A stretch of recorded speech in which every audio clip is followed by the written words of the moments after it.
Hello, good afternoon, good evening, good morning. Sometimes you have to hear from somebody else telling you about yourself. And let's hope, and one can only hope that you'll finally believe what you hear.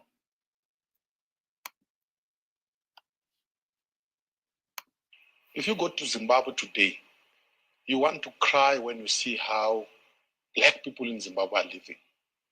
Number one, water as we speak in Zimbabwe is not reticulated. So you drink it at your own risk.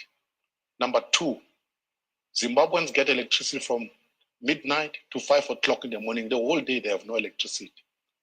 Number three, Mugabe himself died in Singapore. There's no single hospital that could heal him, that could treat him in Zimbabwe. The education system has collapsed. In South Africa, it is estimated that we have more than 7 million Zimbabweans. Zimbabweans are scattered all over the world as we speak. Who caused all this mayhem, this suffering? They talk about land reform. Zimbabwe's land reform is a mess. As you and I speak now, Zimbabwe imports maize, which is the staple food of the people of Zimbabwe. The country cannot produce food for itself.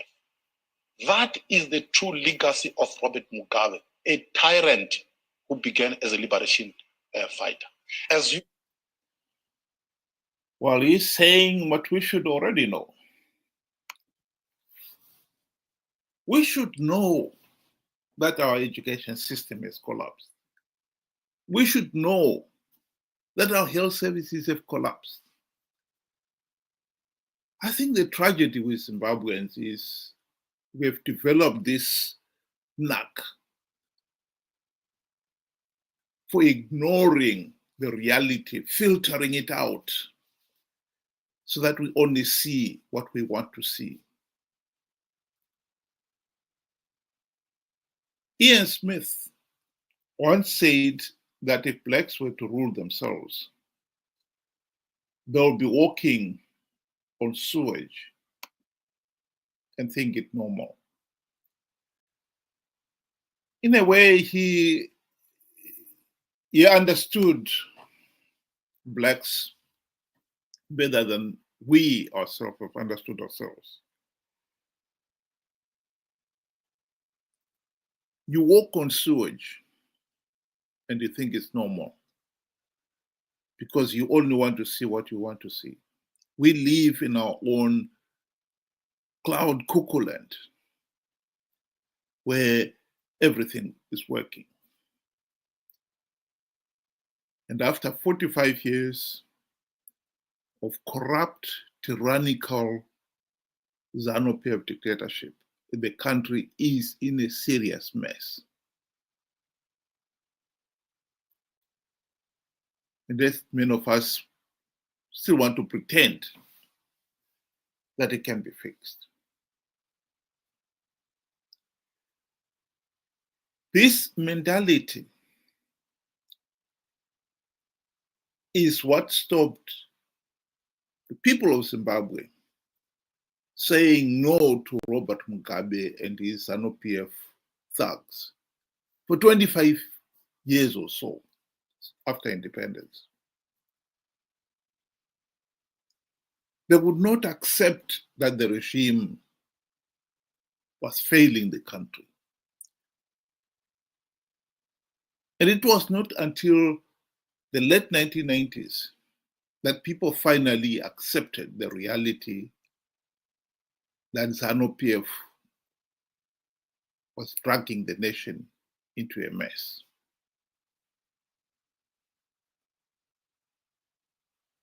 And that's when they finally accepted the need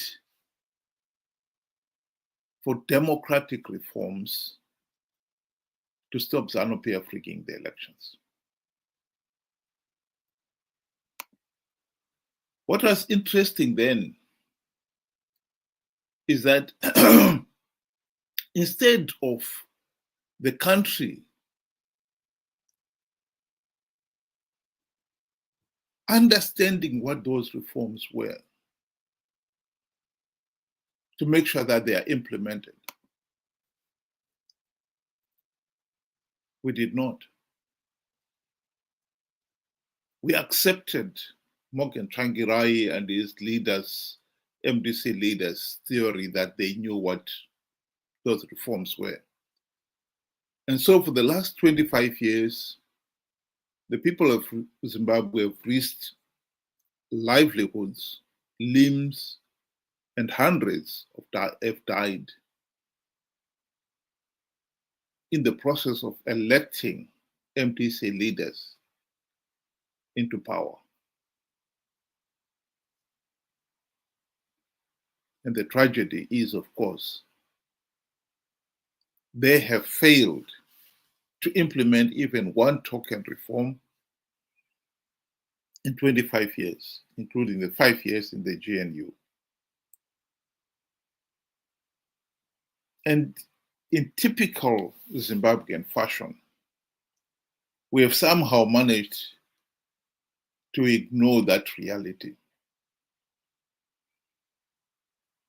Right now, the country is stuck with a corrupt, incompetent, and tyrannical ZANU-PF regime because we have failed to implement reforms.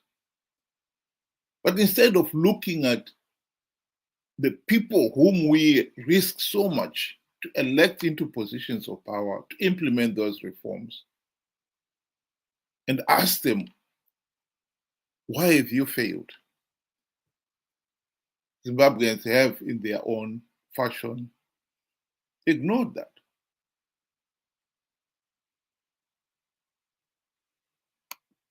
So for 25 years, MDC leaders have failed to implement even one token reform.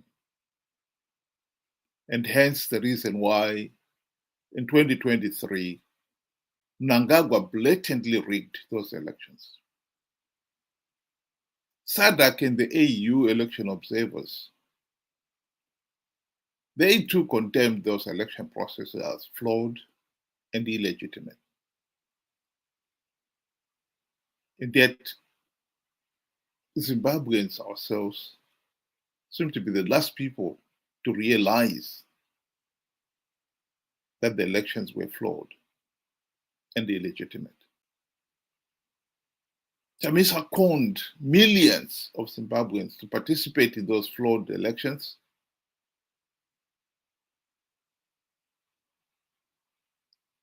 telling them that he had plugged all the vote rigging loopholes. And millions believed him.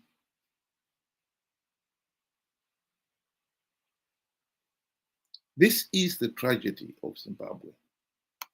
This is what has put us where we are today.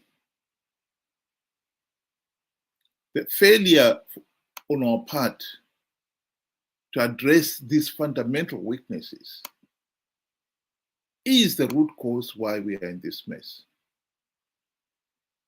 And worse, we will never get out of it.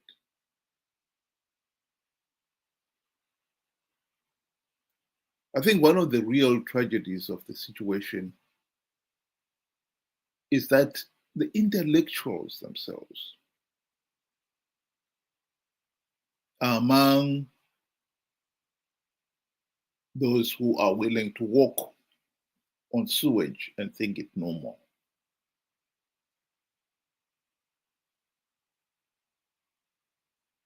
If we want change, we have to implement the democratic reforms to stop ZANU-PF rigging the elections. That position is unchangeable. That is the fundamental requirement for meaningful political change in Zimbabwe. What is stopping us achieving that? For the last 25 years, we have been voting a party that was supposed to carry out those things. They failed to do so.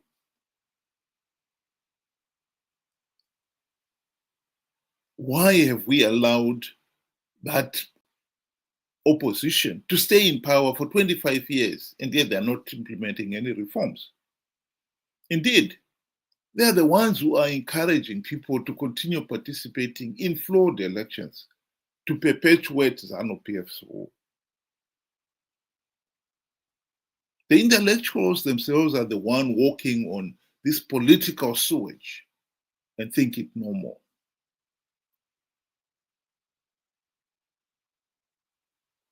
If you want to lose friends in Zimbabwe very quickly, you only have to criticize Nelson Chamisa, like some of us have done. You are immediately labeled public enemy number one. And yet these are the same individuals who will not deny that Chamisa lied when he said he had plugged the vote-rigging loopholes. He himself does not deny it, that ZANU-PF rigged the elections. Except that, of course, he admits that ZANU-PF rigged the elections when the damage is already done. What is the point of him admitting now that ZANU-PF rigged the elections when the damage is done? You participated, you conned people to participate in their millions and gave ZANU-PF legitimacy. The big danger now is he is back. Last January, he had taken a sabbatical, but now he is back. And he's back on the campaign trail. And guess what? It is the same intellectuals who are supporting him again.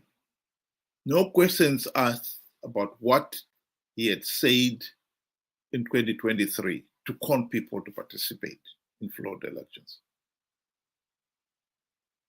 He is preparing to con the people yet again.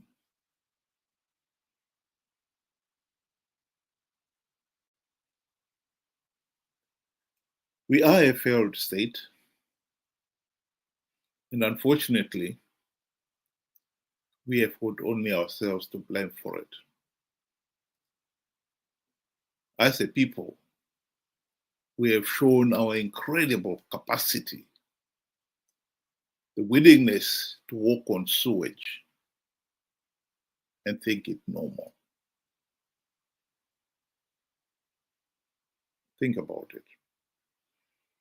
Thank you very much. Have a good afternoon.